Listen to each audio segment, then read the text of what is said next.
everybody, welcome back. We're getting into midsummer and it's getting super warm and I'm starting to think about the beach. So today we're going to look at a plant that reminds me of the ocean, and it's called ocean spray.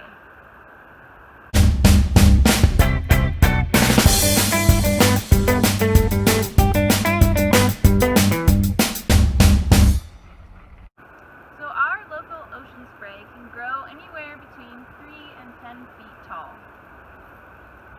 And our ocean spray is actually really adaptable in different environments. So it can grow in soils from dry to moist.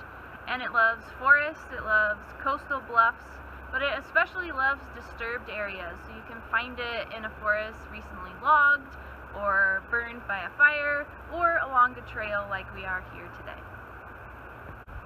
So let's take a closer look at the flower of the ocean spray. So earlier I said it reminds me of the ocean, and ocean spray gets its name because of its flower. So oftentimes folks think that the flower here resembles the spray of a wave in the ocean. So here in the back of this flower you can see that the flowers themselves are white, and as they get older they start to turn this cream color here. And if you can get in nice and close to these flowers, you can see there's lots of them off of each little branch. And there's about 5 petals per flower. And then we have the leaves here.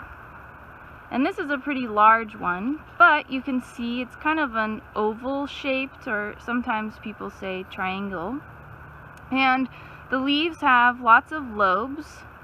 And then the lobes have little tiny points on the ends of the lobes. And the branches. So you can see the color of the branches is kind of a reddish brown color. And the branches themselves are really sturdy, really hard to bend. And Native Americans used to use the wood of ocean spray to build arrows. So the flowers of ocean spray bloom in June and July in our area, and in the rest of the year you can see the dried flowers drooping like this. So you may also hear other people refer to ocean spray with names such as ironwood, arrowwood, or foam flower as well. So thanks for tuning in to episode 11 of the Plant ID mini-series with Wenatchee River Institute, and we hope to see you next week.